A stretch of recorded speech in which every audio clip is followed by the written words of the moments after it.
Okay, cool. Awesome. Can you see you? Yeah, well, Maya just joined, and that makes me happy. No, I can't. I'm going to have to put it down because I can't see me at all. I've her down. Yeah.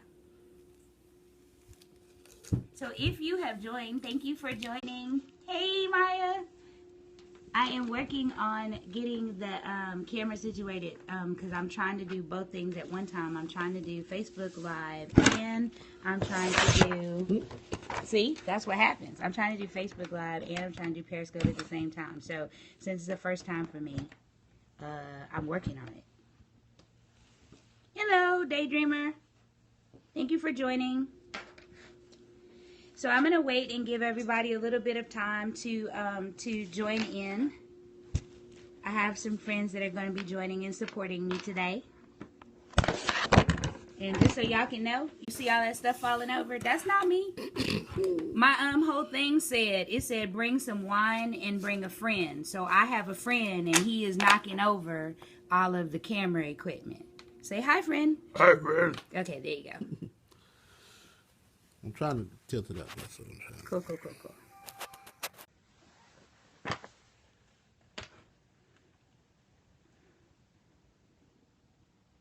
That's good. Okay, so now I just have to remember to look at it.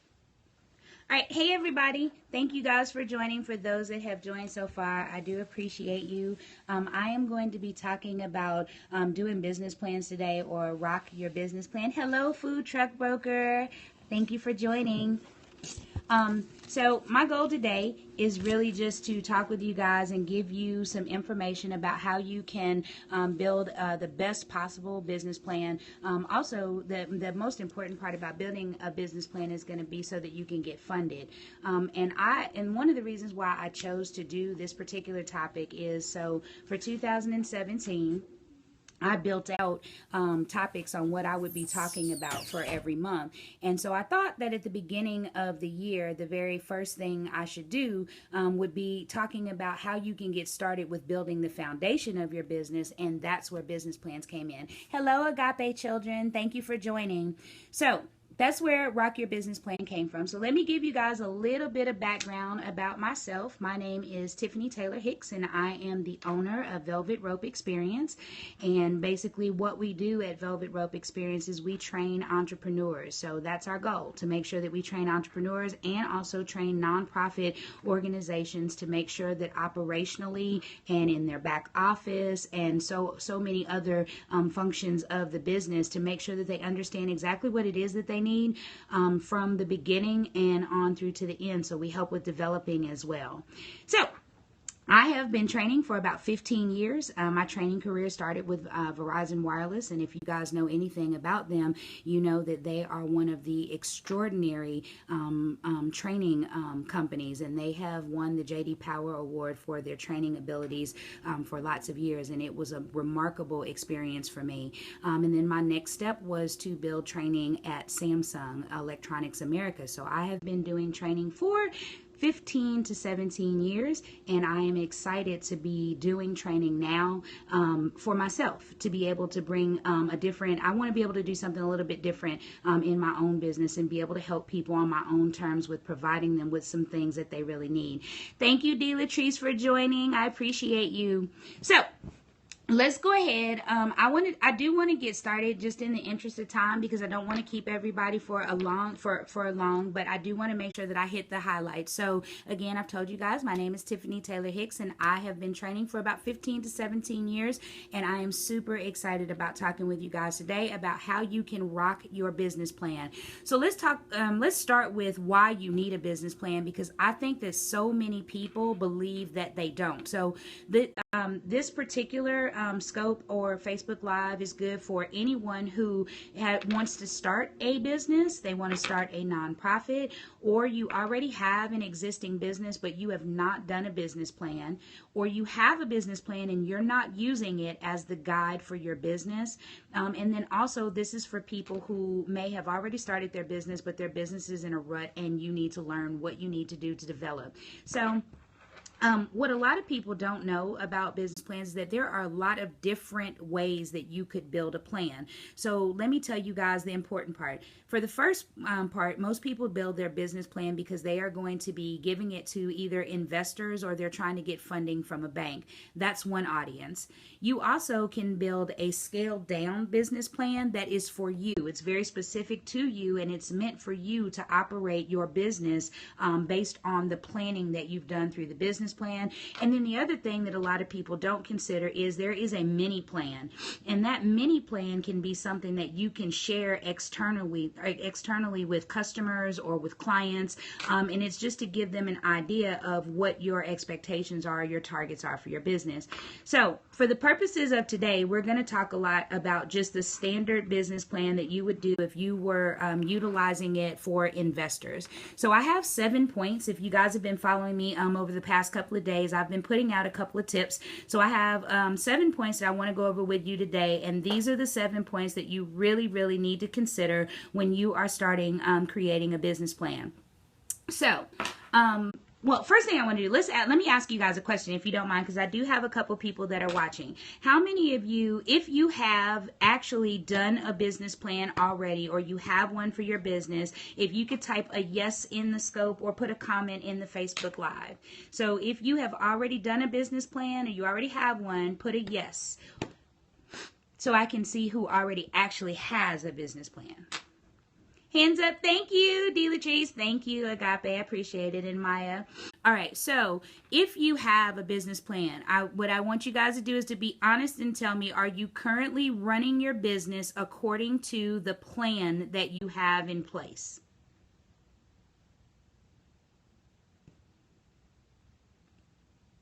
So that you can tell me yes or no. Okay.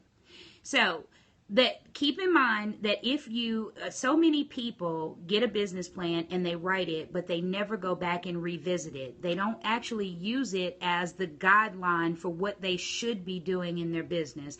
So I want to make sure that we start off with understanding that if we go back and we reconcile with the business plan that you actually currently have, what we want to do is we want to make sure that your business plan is helping you.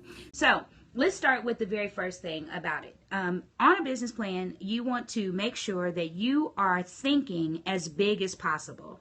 Okay, so that means that whatever you want your business to be, it can be. So, and I had a client that I told this to. It doesn't matter if you want to start a nail shop or if you want to start a nonprofit, whatever it is that you want to start, you want to think about it as far out as possible. So dream as big as you possibly can.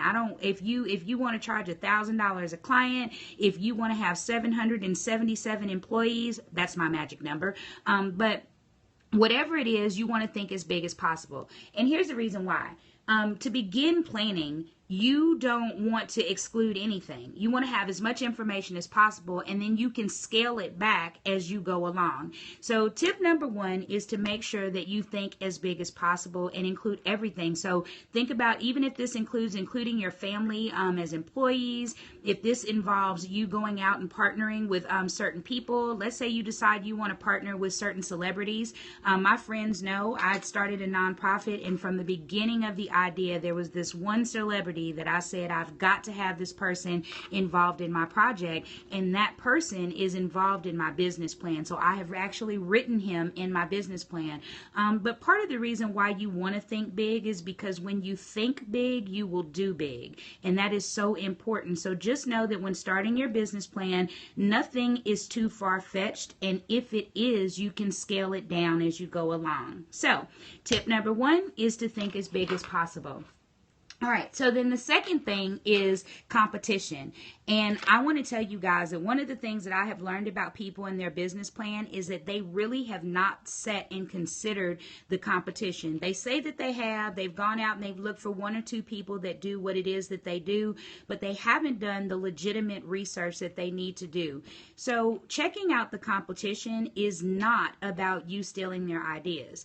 Checking out the competition is very much about you figuring out what the people in your area or in your industry are doing so that you can determine what is going to differentiate you from them. So what will your unique selling point be? So I'm going to give you guys the advice that I give all of my clients when I'm talking with them about business plans. You should do two things when considering the competition.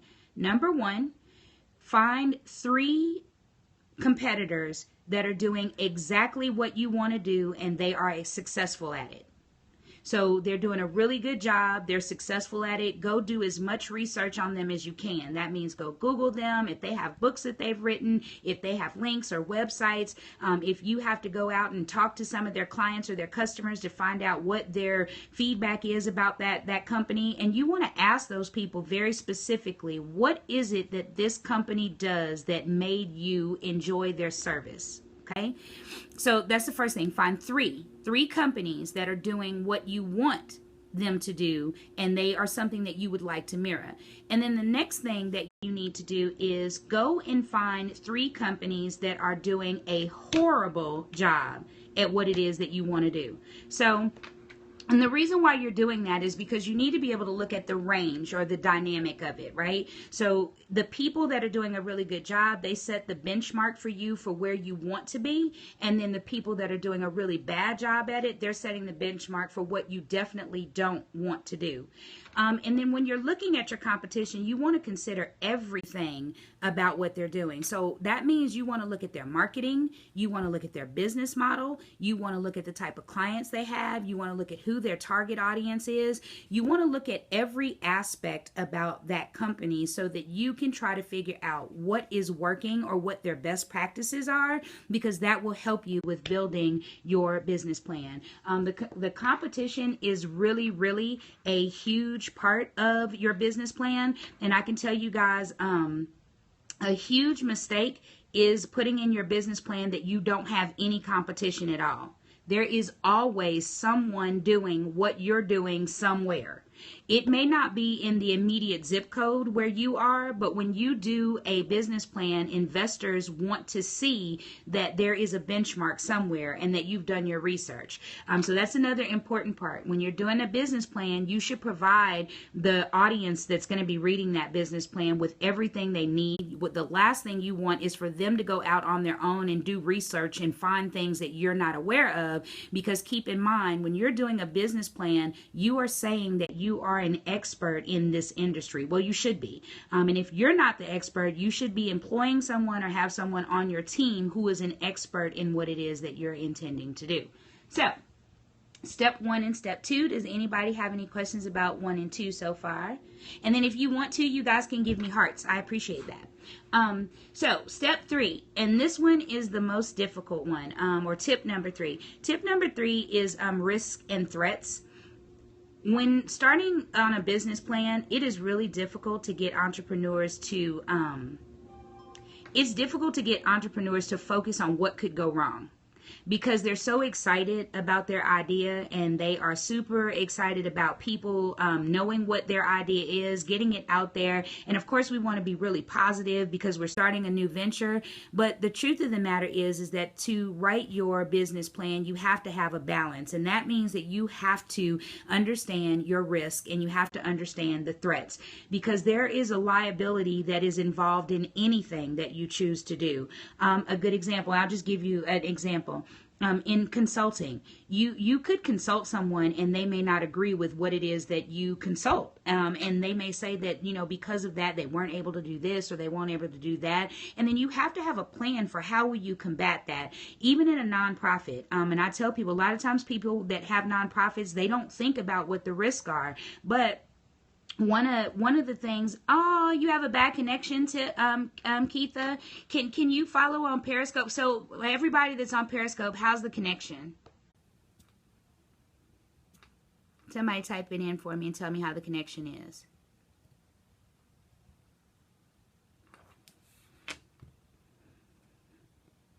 Okay, so Keitha, you're on Facebook Live, and the connection on Periscope is pretty good. So if you are able to, if you guys are able to join, it might actually be you guys' network, because I have a couple people that they're saying that it's going well. But if not, I am going to record it, and I think I'm going to put this on my YouTube for people too. But I do thank you guys for coming. Please don't leave if you don't have to, but if you can, Keitha, if you can come on to Periscope, that would be awesome. Okay. So we were talking about risk and threats. So for people that are thinking about starting a nonprofit, a lot of times people don't consider from the perspective of a nonprofit what could potentially be a threat for you. But here's an example. If you have a nonprofit and your goal is to help like young girls, or you help children, you have to consider what if something happens to one of the children when they're in your care. That's a liability, and that's very, very important. No problem, Natalie. That's cool. We are actually on tip number 3, and we are talking about risk and threats now. So we're talking about entrepreneurs and as business owners, as well as nonprofit owners, understanding their risk and understanding their liabilities and any threats that may go along with the business is very important. So, and I was just giving a couple of examples. So Keitha, this example might resonate with you. Let's say that you are deciding that you're going to do an app, or you're going to have some type of software that's going to be involved with your business. You have to consider maintenance. You have to consider what will happen when updates go through. You have to consider what if people are able to load viruses and that impacts people. So you want to consider every possible threat. And if you don't know what those threats are, not a problem. Guess what? Just research it. All you have to do is go and Google it. You can literally say, what threats exist for nonprofits, or what are the potential risk for mentoring children. So just make sure that you guys are understanding that and you are looking it up, because one of the first things that investors are going to ask you is, how would you handle a threat or a risk or a liability? And that's very important. So you have to know what your game plan is. Okay, so if you guys have any questions about risk or about threats, please let me know. But that is super duper important. All right, so the next one is going to be financials. Now, I'm going to tell you guys, I am not good at all with financials. Every one of my clients, I tell them automatically, I send them to someone else. So I have 2 people that I absolutely adore who are awesome with financials. So Ashley Harris of Behind the Numbers, or either Ursulette Baxter, I send my clients to them to get their financials taken care of. Here's why. Number one, I'm just not any good with numbers. I like to talk and I like to write, but I don't like to do anything I can count my dollars, but that's about it. So that's one of those things that the financial piece, honestly, is the foundation. It is the breath and the bread and the butter of your business plan. So because it is that, you do need to get with an expert if you're not good at it. And here's why. One of the big mistakes that people make with their business plan is they inflate their numbers. Okay, so I'm sorry. Oh, okay. D. Latrice, the second one was competition. So I'm going to stop. I'll pause for a second and I'll go. The first one was to think as big as possible. Make sure that you think as large as it could be. If this is a utopian society, your business or your nonprofit could be anything and everything that you want it to be. Don't exclude anything. And the reason for that is you can always scale down later as you go along. So think as big as possible is number 1. Number 2 is the competition. You need to know 3 of the best people that you are competing with that set the benchmark for where you'd love to be, and then you want 3 of the worst that are doing what you're doing, so that you know what not to do. And you need to do in-depth research on them, meaning you need to know how they operate their business. You need to know how they've done over the last 2 or 3 years. Okay. And then the third one we were talking about was risk and threats, and that is making sure that you know what could possibly go wrong. And I'm sorry, I didn't add this one. Another part of risk and threats is knowing an exit strategy. So you guys, I apologize. I'm backing up a little bit. And under 3 for risk and threats, you need to know an exit strategy. So let me tell you guys, there are so many people, especially women business owners, that do not think about about the fact that if you have put your blood, sweat, and tears into a business and you have established clientele, loyal clientele, let's say you have a store or a shop, if you decide to exit the business, you can sell that. You literally can sell your client list. You can sell your inventory. You can sell your influence. You can sell your experience as well as your brand.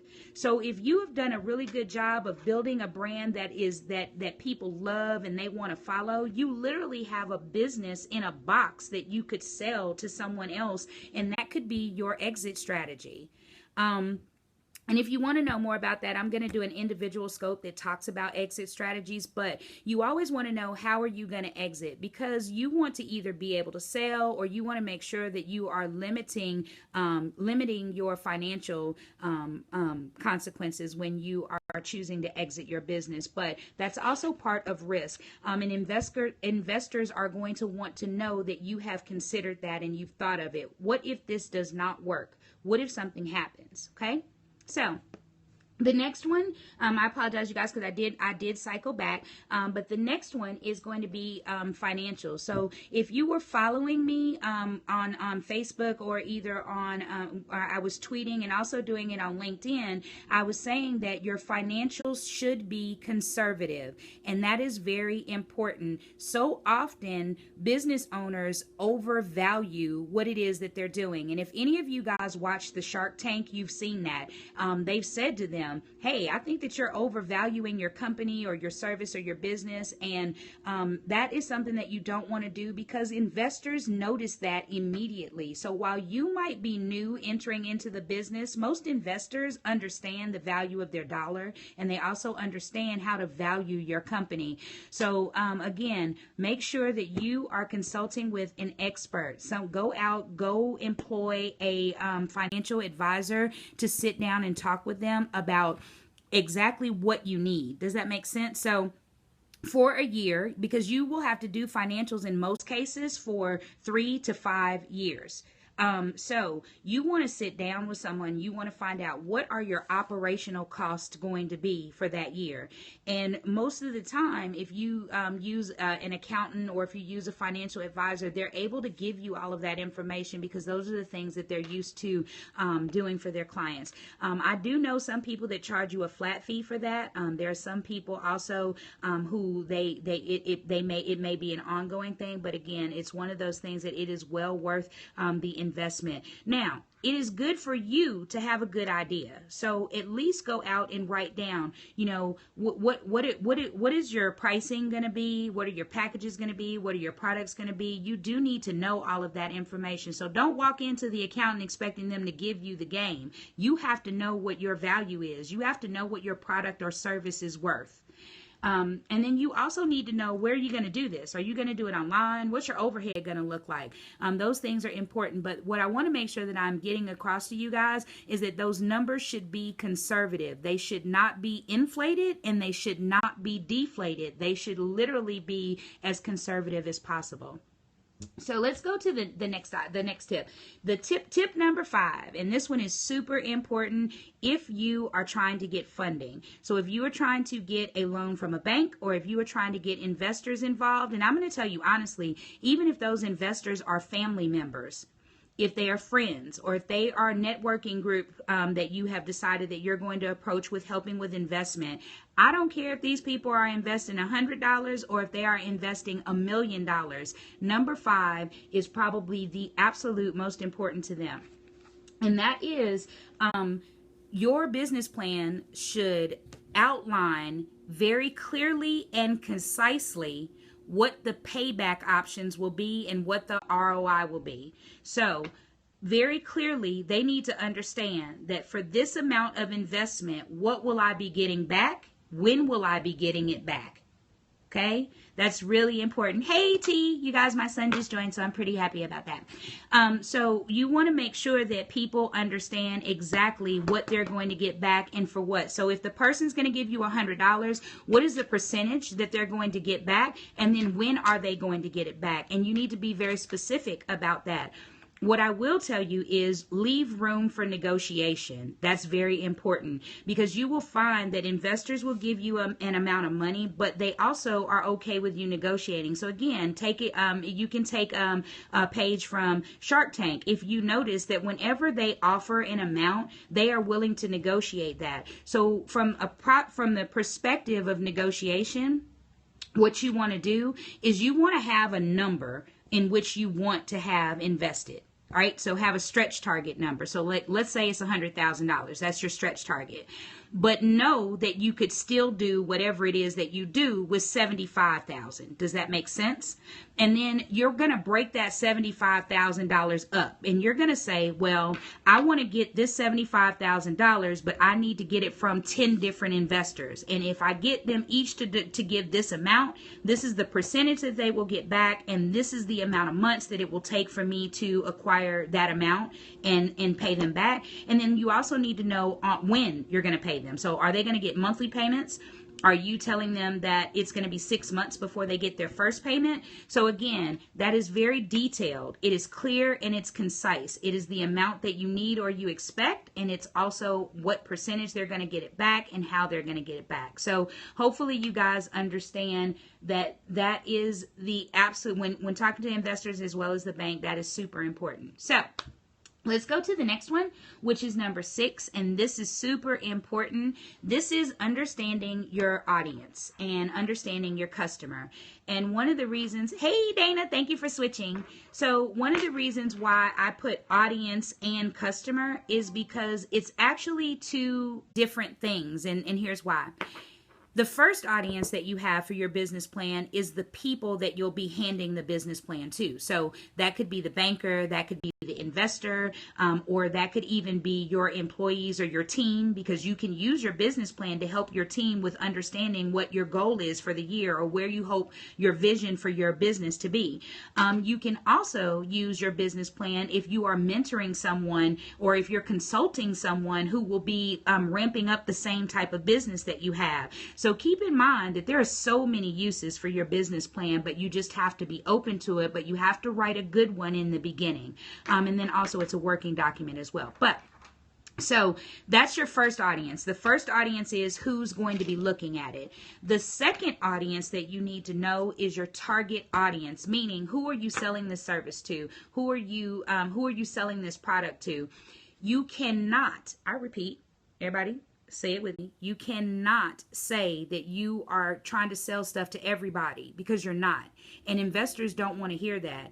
Investors want to know that you've taken the time to do the research and find out very specifically who your demographic is, because everybody does not want your product.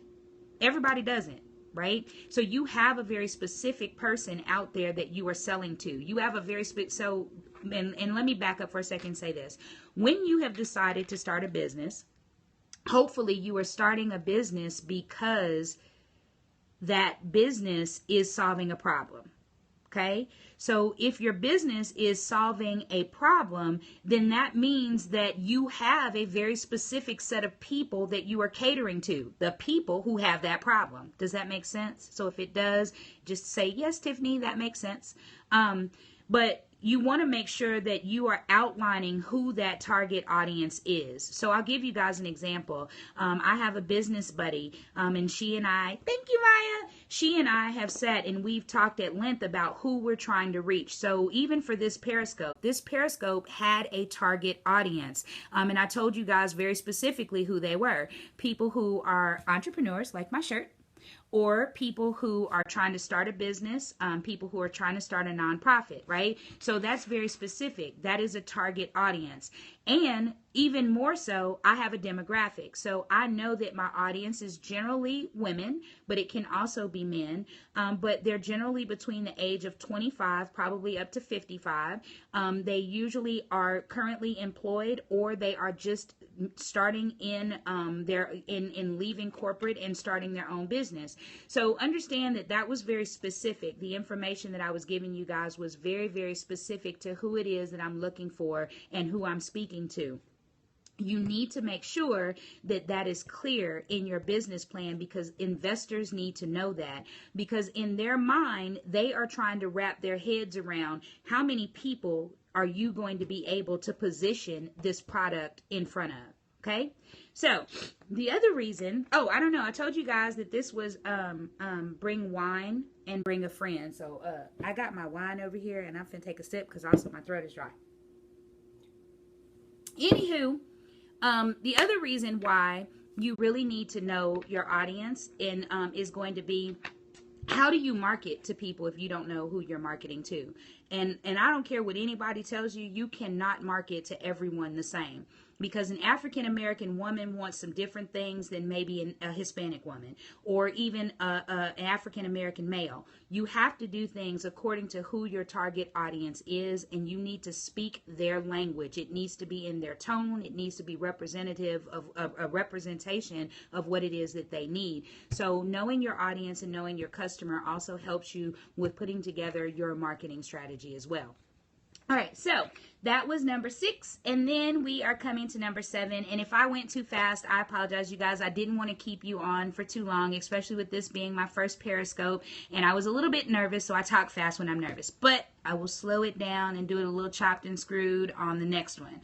But so the last one is going to be having someone review it and help you with it. So I mentioned that a business plan is actually a work in progress. So your business plan, it can always be updated. It's nothing wrong with you pulling it up, updating it. Number one, let's say that you have changed the direction of your business. Let's say you've decided to diversify. Let's say that you've changed your target audience. You can always go back in and change your business plan and update it to reflect that. So when you do that, you want to have a team. So, and some of you guys may have already heard of this, but have a business buddy or have someone that makes you accountable. But you have to have that team or that bank of people that you can take your business plan to and say, here, take a look at this, read it, and tell me what you think. Do you feel like I'm going in the right direction? And that's really important, to have people review it, help you develop it, but also help you with refining it. So, don't forget that it is also a good idea, if you don't know how to do a business plan, don't be afraid to hire someone to help you with it. But I can tell you that if you have already started and done the background research, when you go to a person to do your business plan, it will actually cost you a lot less. Because the truth of the matter is that the bulk of a business plan is all about the research. You have to go out and research the market, you have to research the demographic, you have to research the industry, and then you have to take that and put that into a tone or into a narrative that investors really want to hear. So the other thing about having reviewers, and these are just some resources that I wanted to share with you guys. I deal with a lot of clients who just don't have money to pay for a coach. They don't have money to pay for a mentor. And I don't have a problem with sharing with people that I have taken advantage of SCORE. So if you are in the process of building a business and you have absolutely no funding at this point, you can go and get a SCORE mentor, and they will help you with building your business. They can also help you with doing a business plan. And I just want to make sure that everybody knows that. Now, you can also get products from other people, like people like me who do videos or who give tips. But the thing that's the most important is I need you guys to just get started. You absolutely positively have to start with trying to do your business plan. So it is a little bit difficult because it's a lot of work. But what I told, I have someone that I mentor, and what I told her was, if you just take 2 hours every week, and if you get some quiet time when it's just you, grab yourself a glass of wine, and all you have to do is sit and type, or you can dictate. What do you want your business to be? What do you want it to do? You can say, what kind of services. You can explain those services. You can talk through how you want your marketing to be. You can talk through like what area of town you want to be in. You can talk about like what kind of person you really believe will most benefit from your services. And like I said, you can type all of that out. You can use some type of talk to text application or software that can help you with that. Just get it out of you. Whatever the vision is that you have, get it out.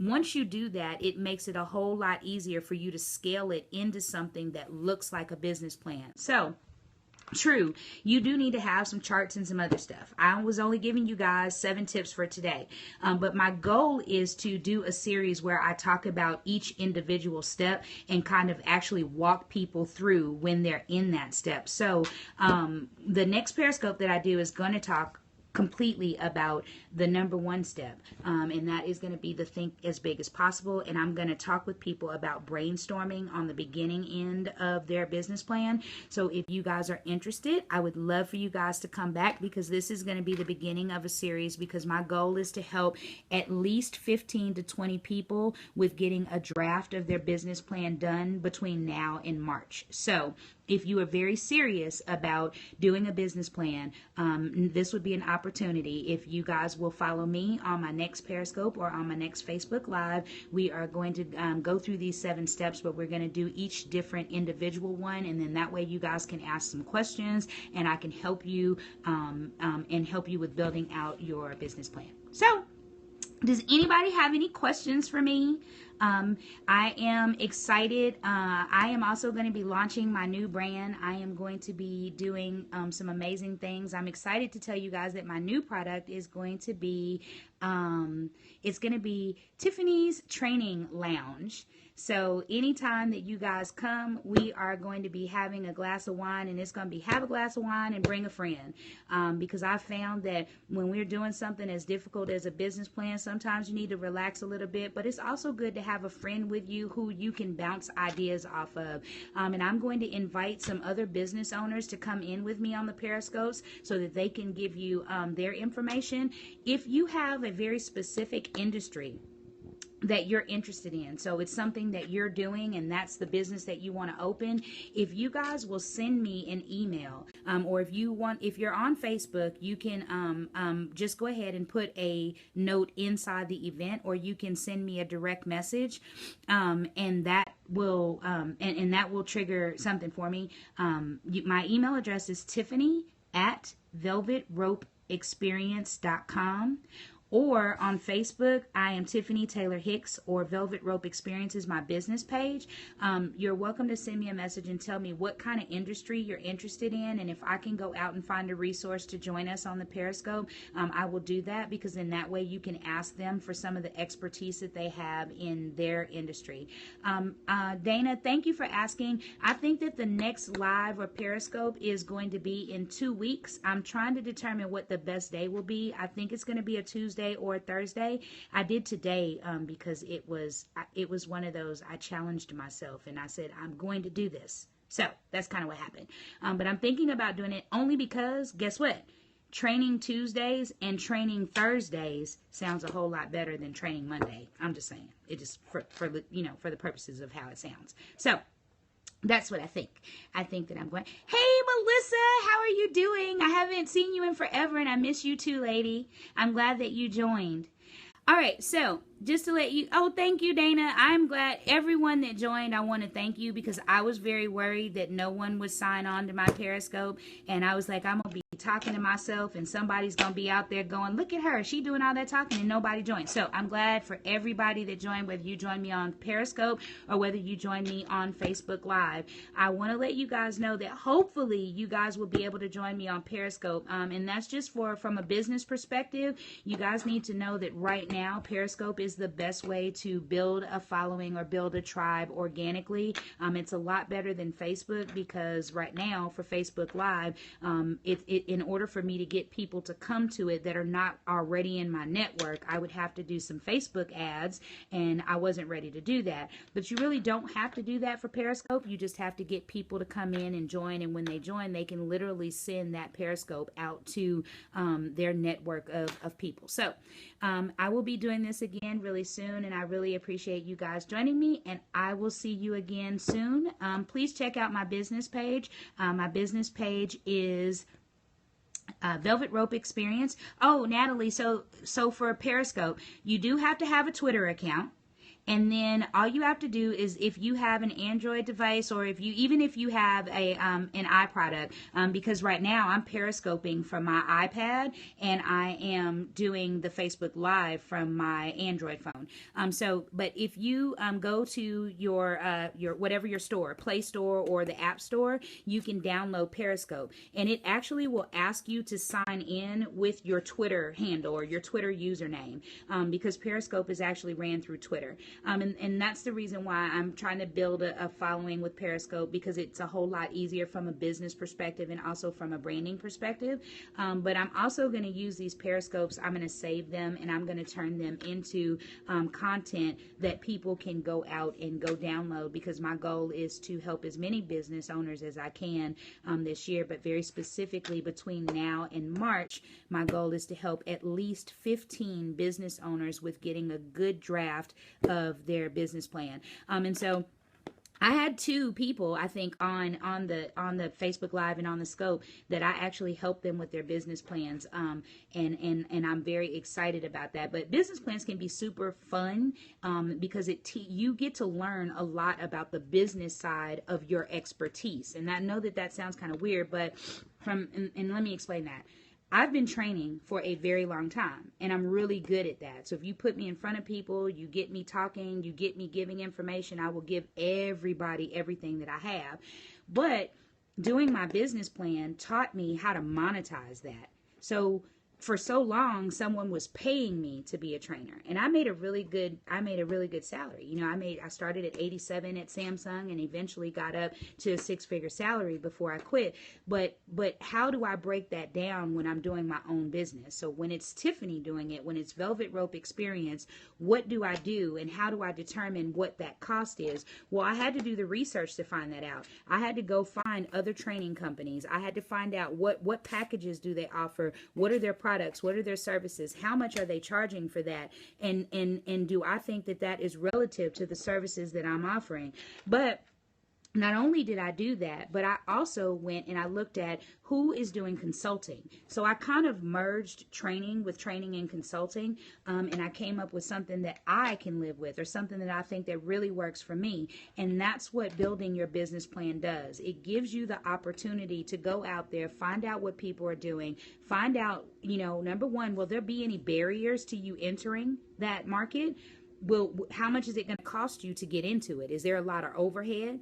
Do you have to start that business with capital?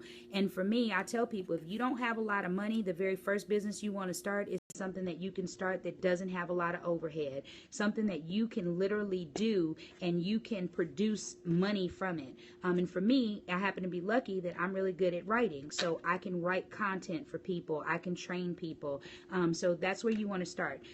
So without giving you guys too much, because I know I said I wasn't going to go over 45 minutes, but I really do want to thank you guys for joining. I really, really do appreciate it. And if you think that I did a good job, or if you think that I gave you a lot of information, please share my Facebook information as well as my Twitter information, or just my business, Velvet Rope Experience, because I plan on doing a lot more Periscopes and giving a lot more information to people so that I can help them. Am I able to discuss incorporating and trademarks?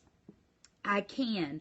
Now, the thing about incorporating and trademarks, as far as, you are so welcome, Food Truck Broker. Thank you, Linda. I appreciate you joining. Dana, yes, I definitely can go over incorporating as well as trademarking. I will do that on, let's say, I would probably say that I'll have to do that on a miscellaneous scope, and here's why. For most people, when you do the business plan, you need to know your structure. So that's important. So the incorporation part, that matters. And I actually have an expert that I'm going to ask to join us for that, so you can ask questions.